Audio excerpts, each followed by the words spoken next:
That's the reason it will be 0, which is mapping to the index number 0. So it looks like we are using index number, but actually it is same name as index number. You don't need to write as string, but actually it is a string. So to store the value into array, to access the value from array, we can use this. And some more points you have to understand.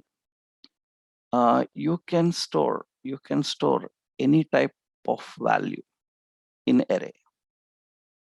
So array can store any type of value, any type of value. That means in an array, you can see I'm configuring here var values equal to, I can store any type value. You can have a string, you can have a number, you can have a boolean, you can have a function, we can have a function. So in that we can say some document dot write, so hello, so that is the function. And we can even have an array again inside it, which will contain like some TV, mobile, something like this. There can be anything inside array. You can access that with the reference of index number. Suppose I want to access the function, then how to access the function? Values of function index is 1, 2, 3, 4. So we write 4, but already I told you yesterday, it is actually not index, it is property. And at 4, there is a function. Then how we call the function? With a parenthesis, like this we do. That means at 4, memory property, it is having a function. Functions are called in this way.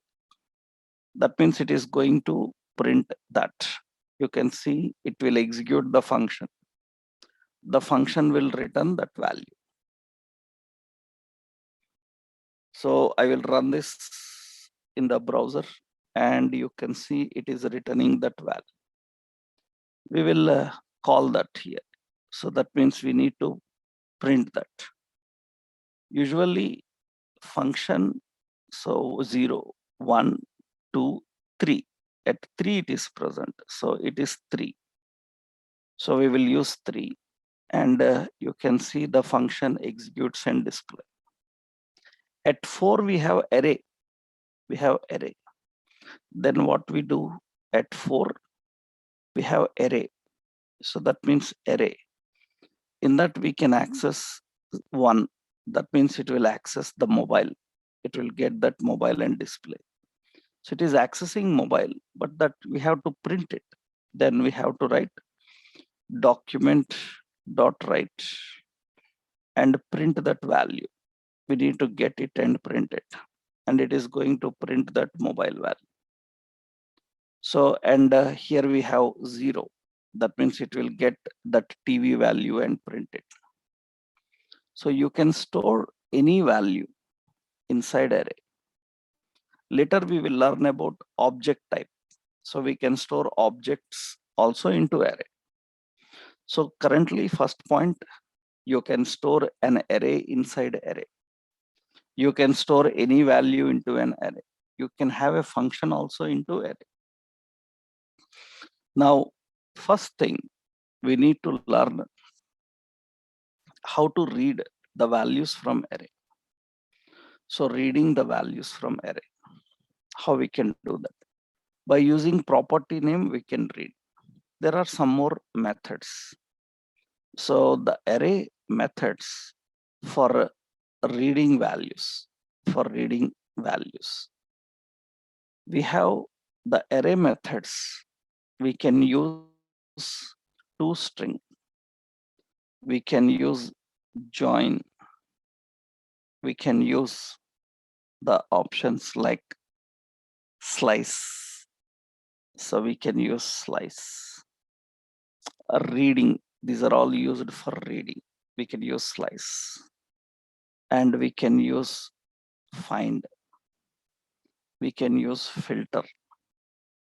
We can use iterations like for off.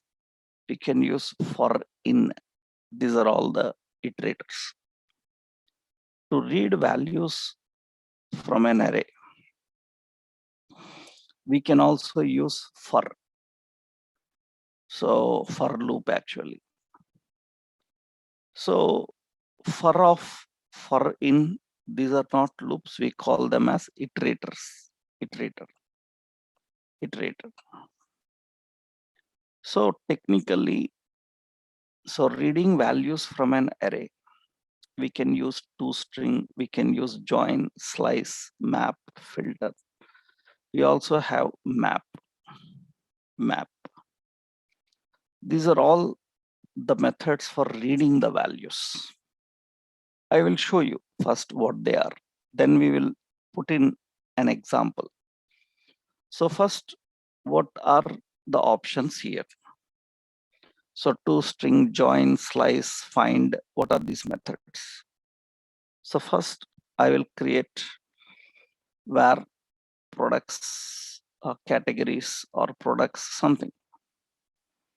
Products is equal to array.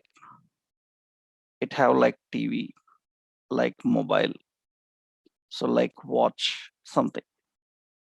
I want to read them. Document.write products dot toString.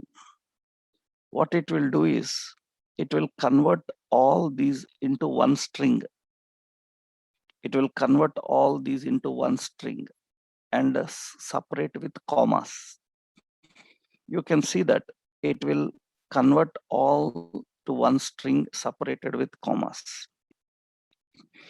Reads all the elements, convert them into a string and returns them. We can use, instead of toString, join. Join allows, it also returns, it reads all the elements from array, and it can join by using any character.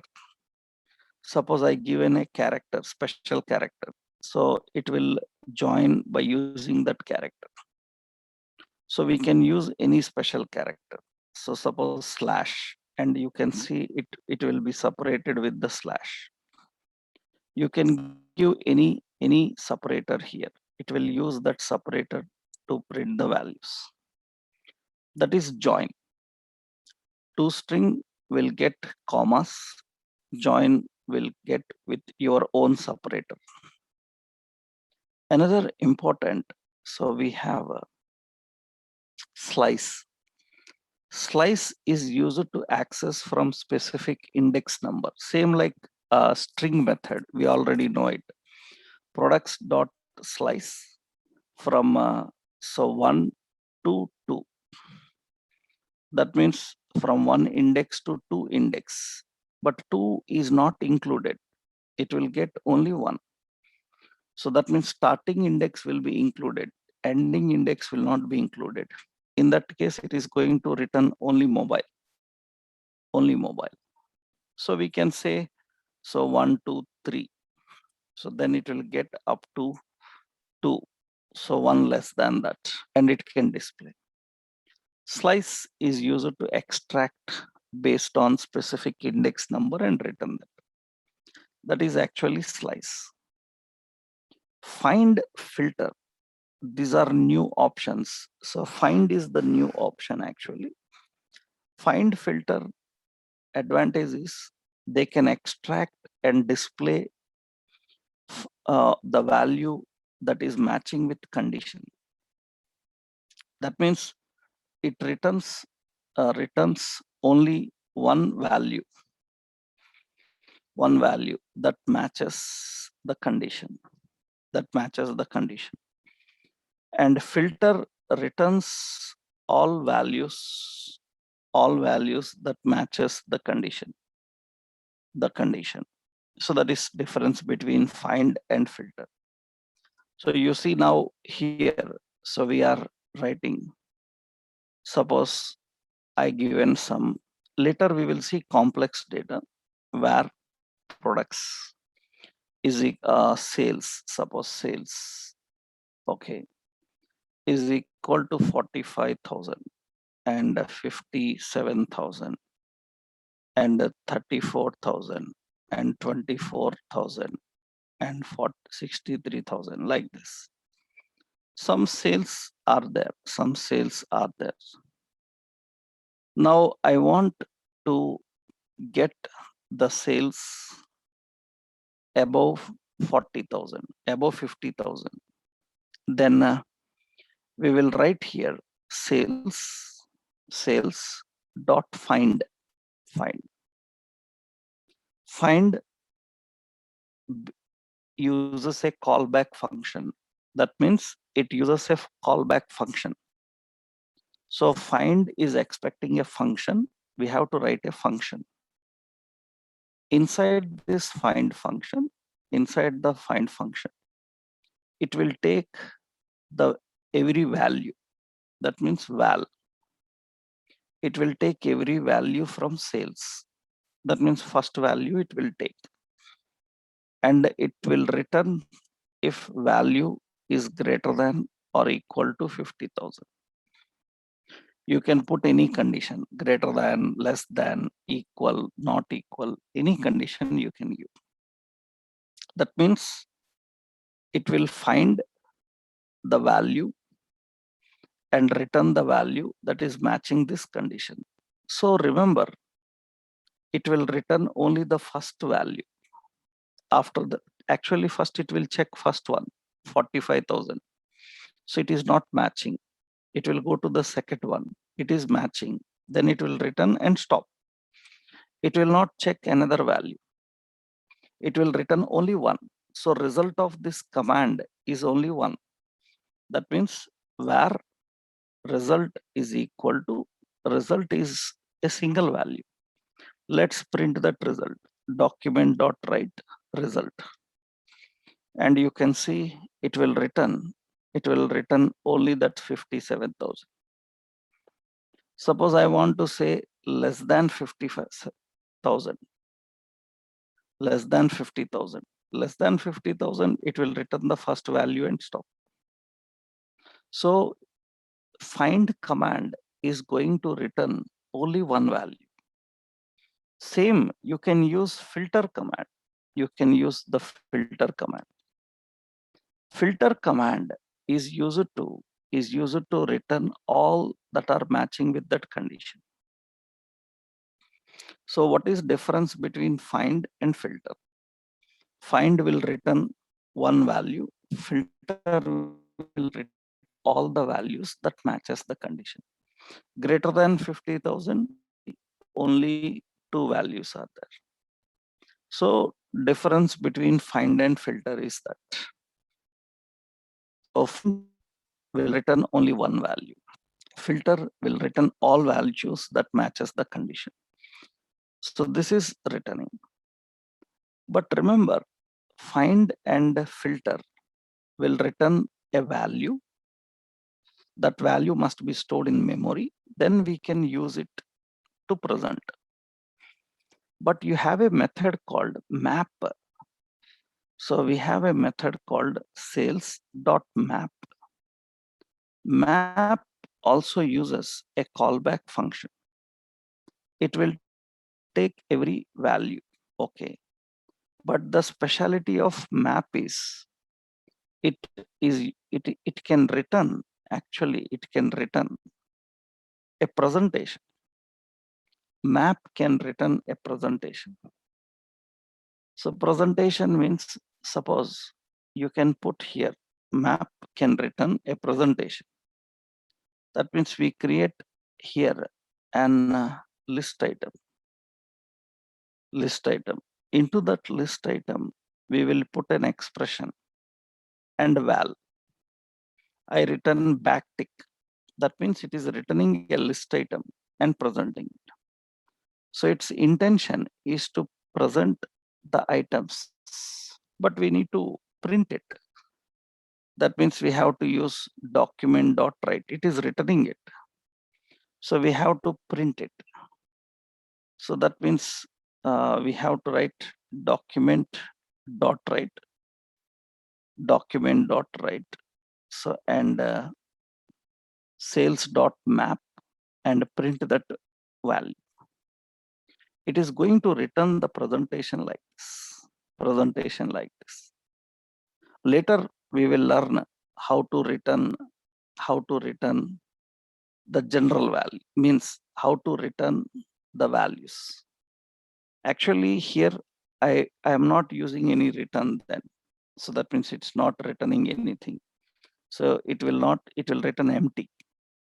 We have to make it return that value, But presentation doesn't looks good. Why? Because we have to generate an unordered list or ordered list. In that unordered list, ordered list, we need to add the items that I will show you now. I just showed you a rough point that it can read every element and return it.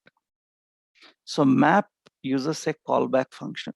By using the callback function, it will return every value and it will present the value. So map returns all value with a presentation. Find and filter, they just return a value which is stored in the memory. So after storing in memory, we have to again read them and use them. But map can directly present them. That is what actually map method is. These days, regularly we use this map method for reading elements from array, handling the elements from the array and using them. Because in JavaScript based environment, collection means array. You need to be very strong in working with array, manipulating with arrays and all. So because data means array, we have to deal with array everywhere at large scale applications also. So we need to know these functions very well, So how we can use a map, how we can use these options. So you can even write like this also. That means you can write like this also. Sales dot map. This map will use a callback function. In the callback function, it will take a value and here it will print document dot write. So it will print a list item. So a list item, and in this list item, it will get the value and print the value. It is going to present in this way. Now it is going to present that and display the values like this. So it is going to return that. But we need to create an ordered list, unordered list. Into that we need to add. So this is just returning a list item directly. That means actually in the inspect, you can observe that in the document elements, there is no ordered list, unordered list, direct list items. It should not be direct list items. It should be ordered list in that list item, unordered list in that list item.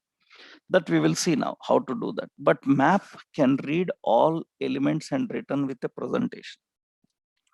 That is the ability of map. We can use for loops, but we are not using for loops these days anymore. This is old method.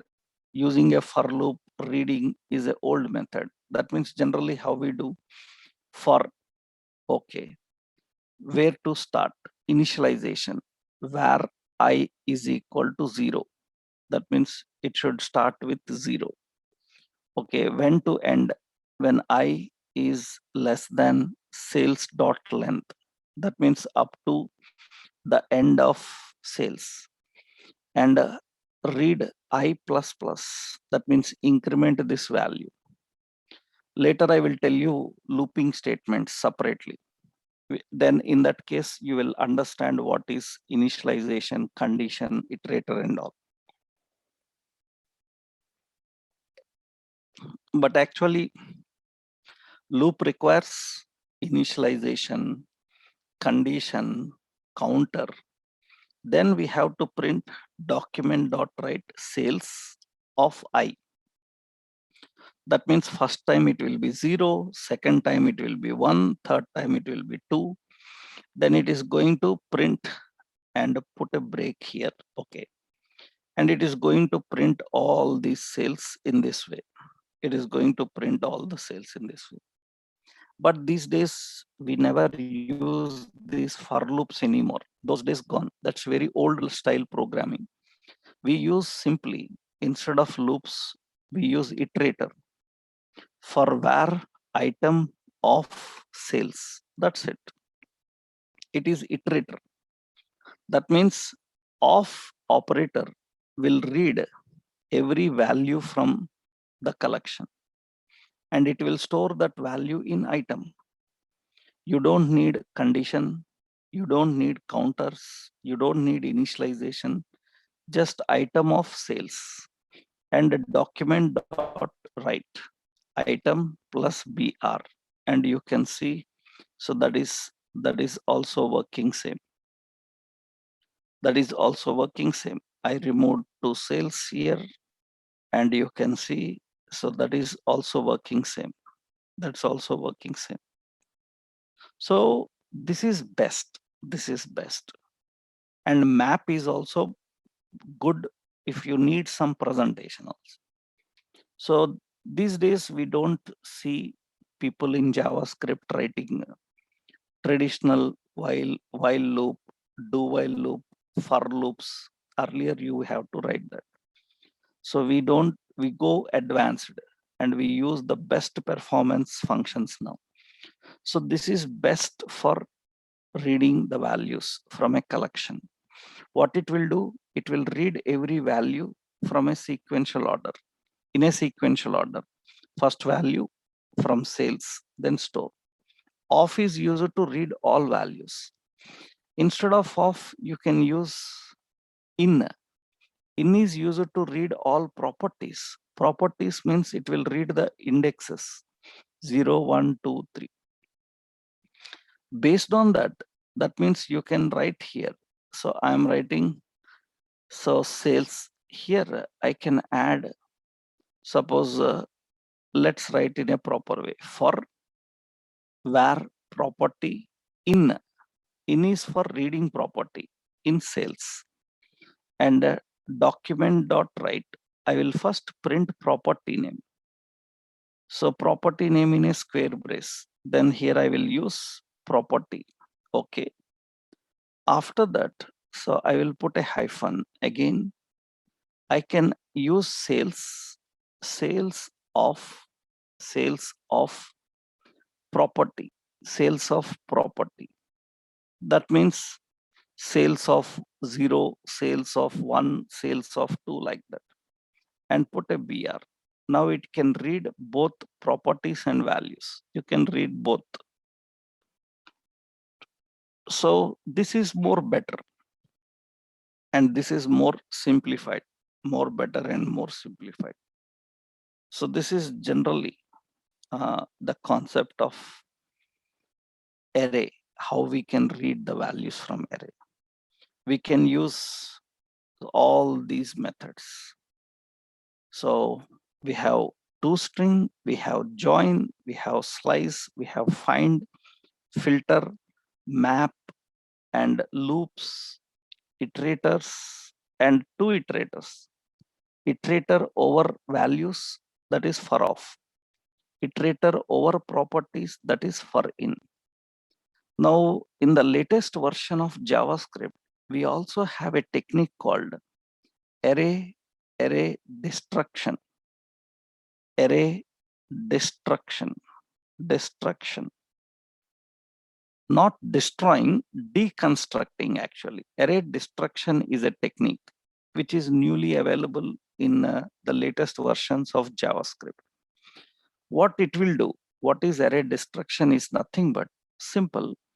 Suppose I declared here var details.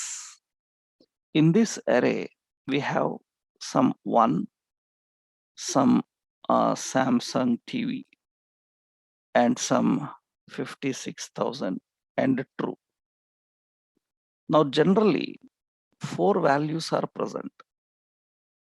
If I want to separately deal with those values, then actually what we have to do is we have to declare ID a variable.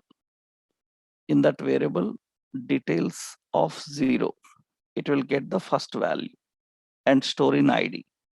Similarly, name is equal to details of 1. Like this, we have to access all. But now they given a simple technique.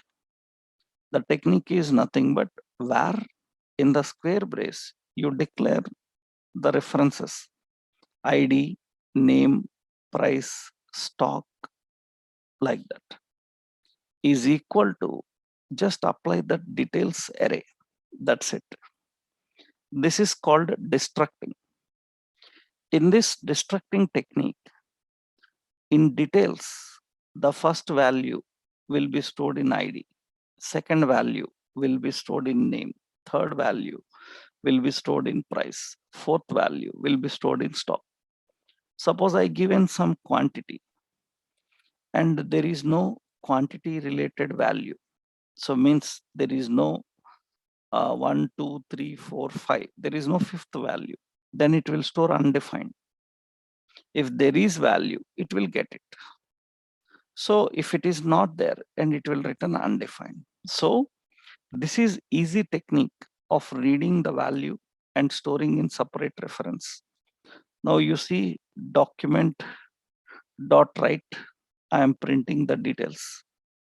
So here I will print the detail. So ID is equal to whatever the ID is. And in the next line, name is equal to, so name, yeah. And the name is equal to, so dollar name. And so price is equal to, so dollar price. And stock is equal to dollar stock. We can access them. And you can see it is going to return those details and display. So this is destructing array. That means deconstructing the array.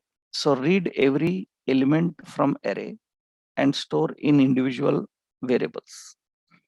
This is deconstructing technique. So variable deconstruction, we call this mechanism as deconstructing. Array deconstruction actually.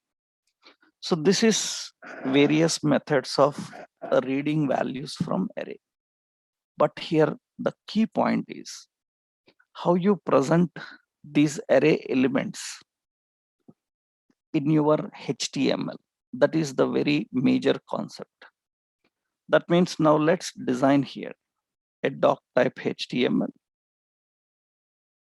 head and a title, some array.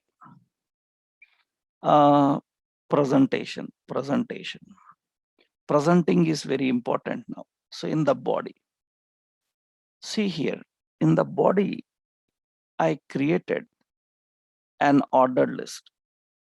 Okay. This ordered list have an ID as suppose LST. So list products. So that is the ordered list ID. Now we have to write a script and we have to write a function. So that is body onload. Body onload is equal to body load. So we will write a function here, function body load. When body loads, I want to generate, here we have an array. Array we are having so called categories. Categories is equal to array. Here we have all, we have electronics, we have footwear and fashion. So this is all.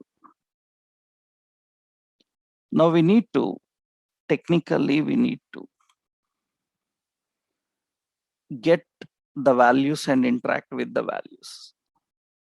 we need to read every value from categories and add into this ordered list as a list item. So that is what we want to generate there. That's what we want to generate. Here we will give categories list. Categories list. I want to generate that categories list. Then in the body load, so first we need to collect this order list. So document dot, first we will say list products. List products is equal to document get element by ID. Get element by ID list products. So that is list categories I will give as, okay. List categories, okay. And we access that list categories, okay. So this is drop down list. This is order list, okay. Now I need to read every element from this category and add into this ordered list. Into ordered list, if you want to add anything, it should be a list item. So now we need to create a list item dynamically. We need to create a list item dynamically, and we need to add into order list. Create a list item dynamically, add into ordered list. How to create a list item dynamically and add? And remember, for every element in array, a list item must be created. So we will write a for loop for iterator for var item of categories. So item will contain every category available in the array. For every category, we need to create a list item.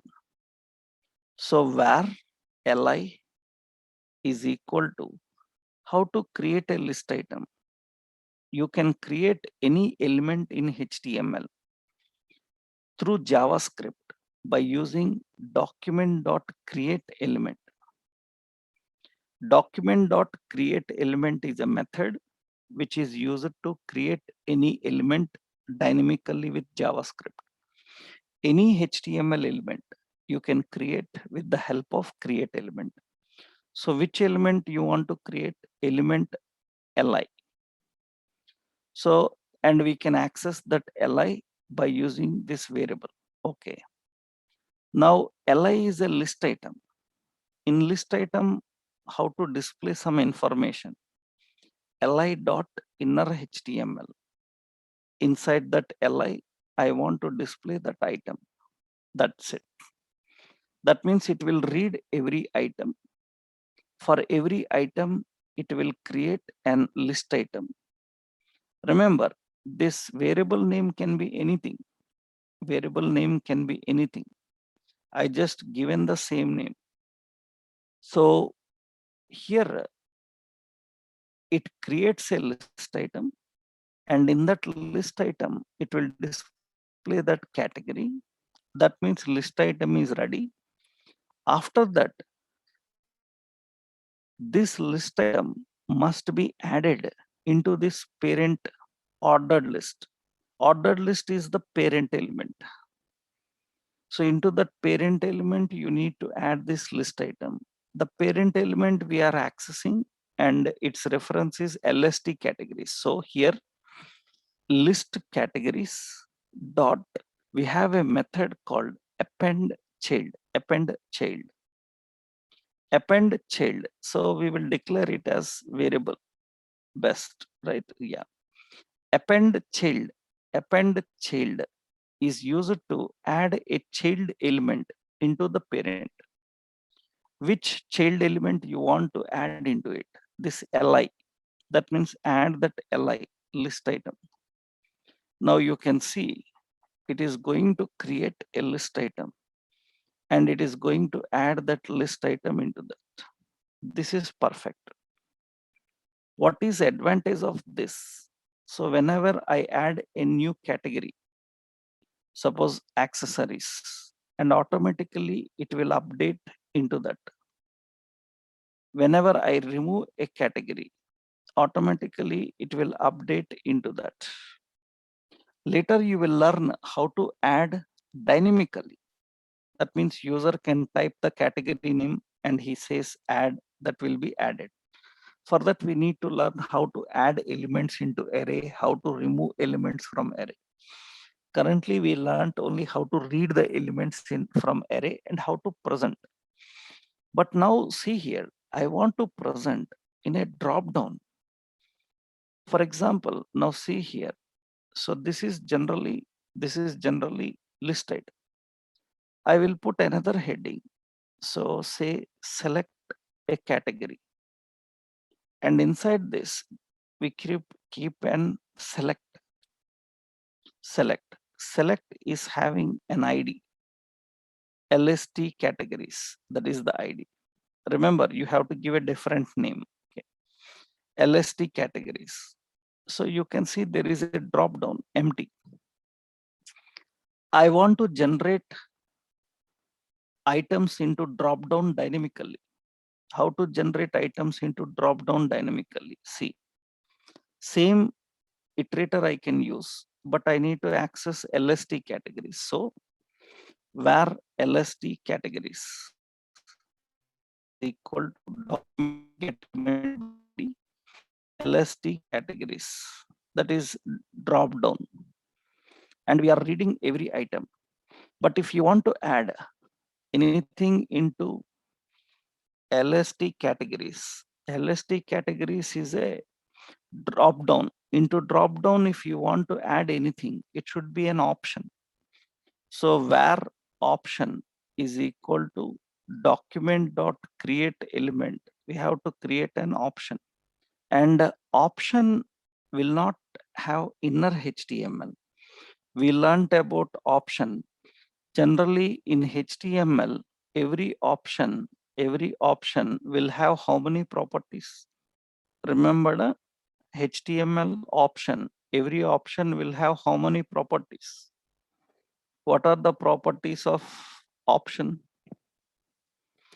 What are the attributes and properties we discussed about option? Option contains, what are the properties of option? So properties of option contains the properties, that is value. Option contains the property text. It contains the property selected. It contains the property disabled. I hope everyone remembered.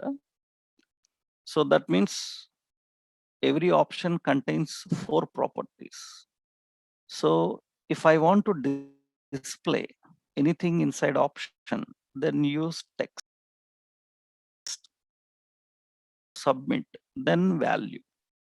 You want by default selected, then selected can be, and if you want disable, then disabled. These things we already discussed. So when we learned about the options. So here, what we are doing now, here we are creating option dot text is equal to item. Option dot value also item only, same. So that's enough. Now I need to add this option into drop down. That means LST categories dot append child. Which one? Option. And you can see that automatically the options are generated dynamically here. So this is dynamically generating a drop down. For freshers in general interviews, these kind of tasks are very much given. I will show you various techniques, multi-level iterations, how we can do, how we can present different types of elements. In many interviews, they will ask you how to generate a list dynamically, how to generate an ordered list dynamically, how to generate a table dynamically. Suppose I want to display all these in a table form, but actually this is one column only. We don't have table like data. But how to present in a table, how we can dynamically present in a table. See, so I will put here another heading, and here I will keep as table. So categories table. In this, actually, we have a table. So table. So table, I will keep as border as 1. Width is equal to some 300. And in this table, so we have T head, TR, and TH. That is categories list. Okay. In that we have T body. Into this T body, we want to generate the rows dynamically. Into the table body, we want to generate the rows dynamically. Then this T body will have an ID. I will give as T body only. Okay. How to access that? Here we have to access that where T body is equal to document dot get element by ID T body. Okay. Now in the same iterator, we need to write another. In the table body, we need to generate a row. So we have to create a row. So where, so we need to create a row where TR is equal to document dot create element TR. We are creating a table row. We are configuring the table row.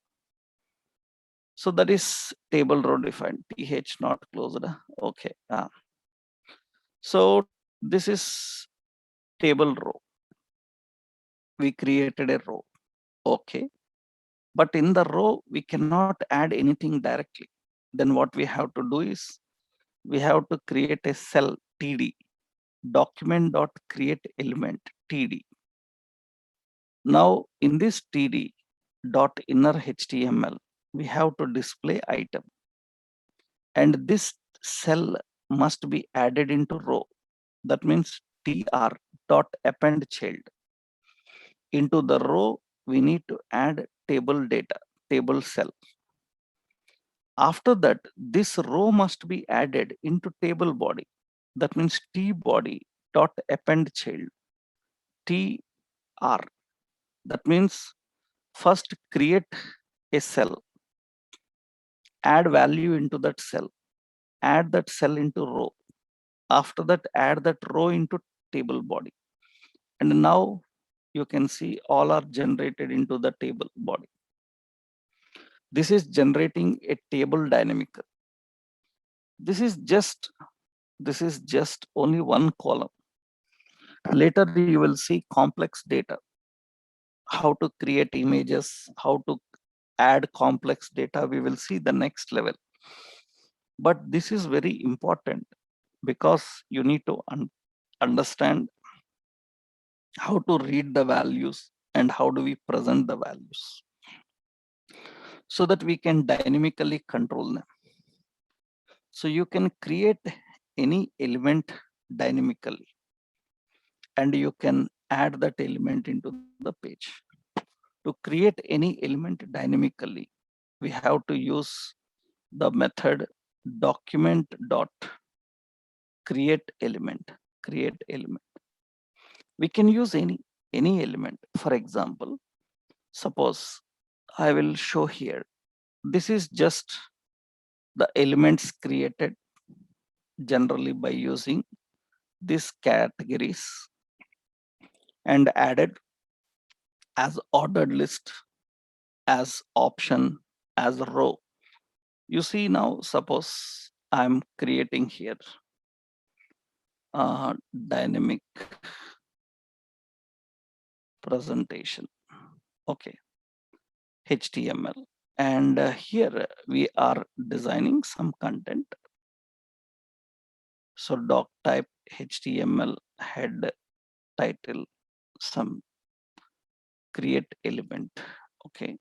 In this we have a script, and where we have some images is equal to, it's an array. In that dot dot slash assets slash some speaker dot jpg, that means it's an array, string type array. In that string type array, the path of picture is stored. Similarly, next dot dot slash assets slash, so here we have like earpods dot jpg. Similarly, we have dot dot slash assets slash, so some shoe dot jpg. Like that, you can have many. Now I want to add these images into the body section. In the body, I have a div. Into the div, I want to add images. So the div ID we given as container. Into the container, we want to add these images.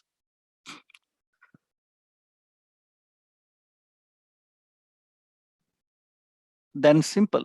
First, when to add, we have to tell on body load.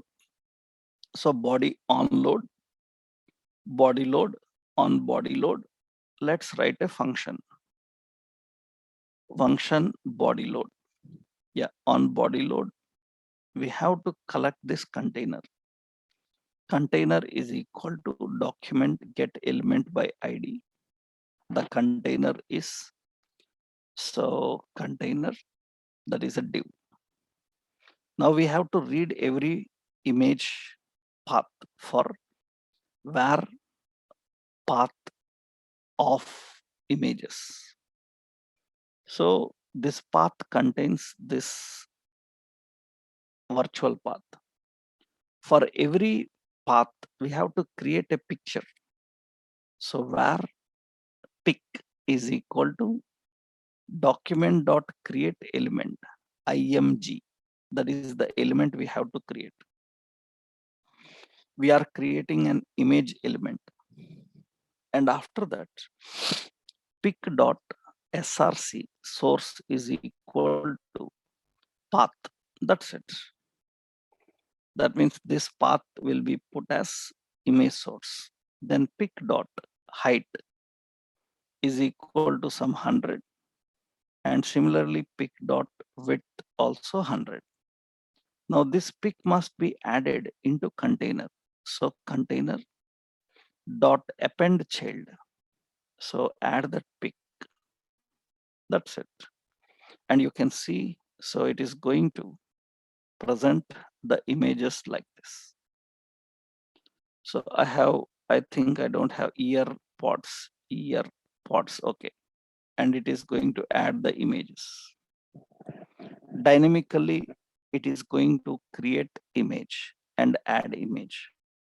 We don't have any img tag used in the page. We just have a container. We are dynamically creating images and presenting them. You can create any element. You can apply even bootstrap classes also. You can create and you can apply the bootstrap classes and configure. I will show you those examples. We will see that. But initially, basically, first you need to know how to create element and how we can add element into that. You can add anywhere. Suppose I want to add in a table. So in a table, in a column style, I want to add these images. Then usually, so suppose we have a table. Table width is equal to some 500. Border is equal to 1. In the table directly we have a table body. In that we have to generate a row. So TD ID is equal to T body. In that row, every photo must be added as a cell. That means here we have to access the table body where T body is equal to document get element by ID T body. Okay, we are reading every image path, and after that, we need to add, we configured every image related details. We created an image, we created the path, height, width. This image must be added into a cell. So we have to first create a row, we have to create a cell.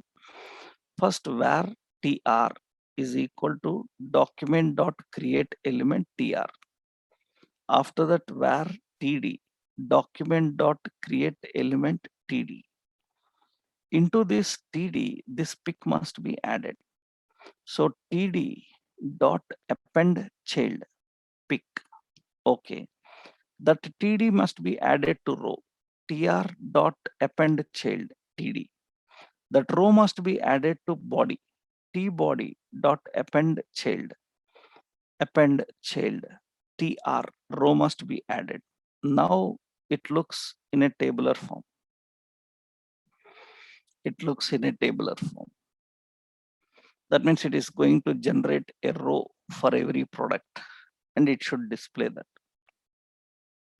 So we can generate the elements dynamically, and we can configure the elements dynamically.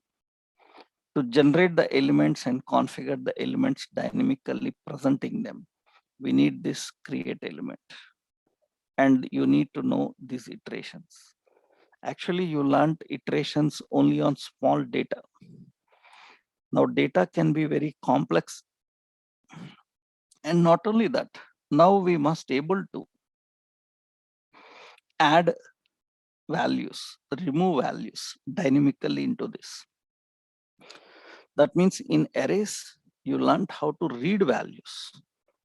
Now we need to learn how to add elements into array, how to remove elements from the array, adding and removing. So dynamically, how I can upload one more photo.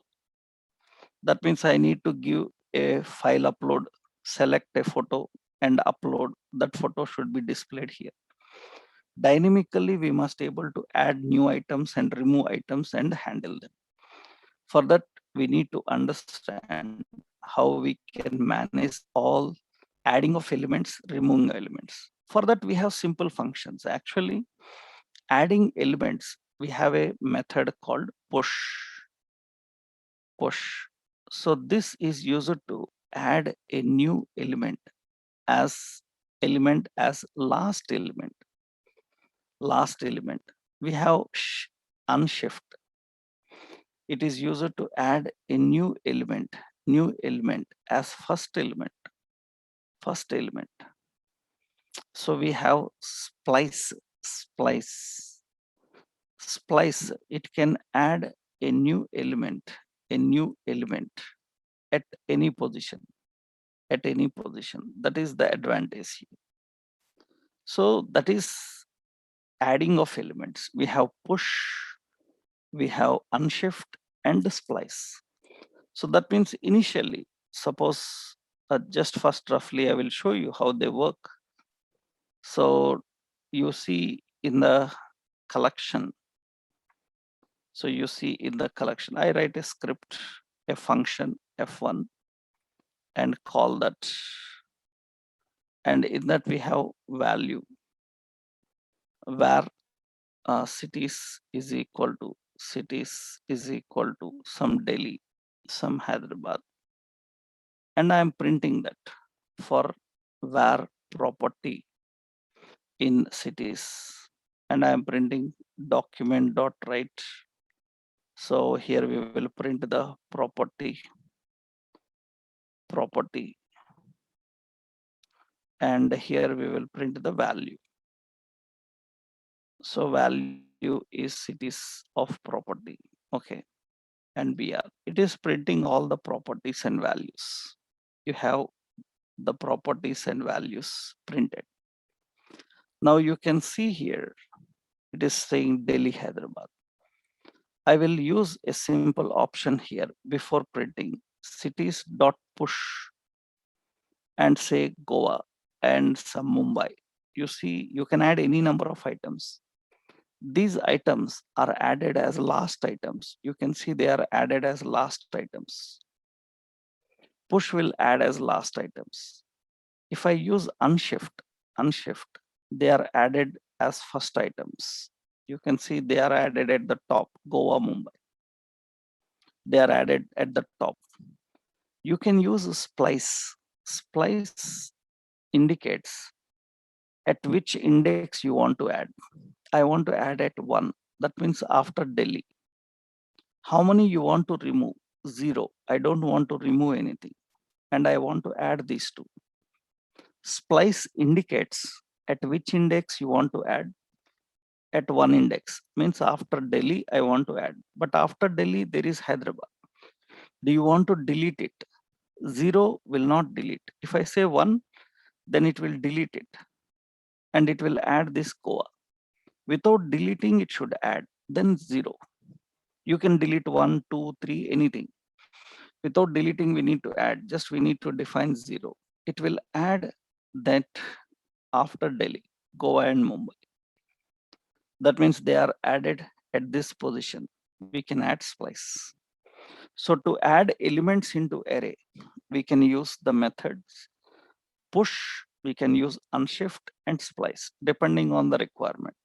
It may be first item, it may be last item or any specific. Removing also simple. Pop, it removes the last item. Shift, it removes the first item. Splice, again, it can remove any specific item. Just you have to say splice from index 1, remove 1. That's it. So from index 1, remove 2. You can give like that. From index 2, remove 1.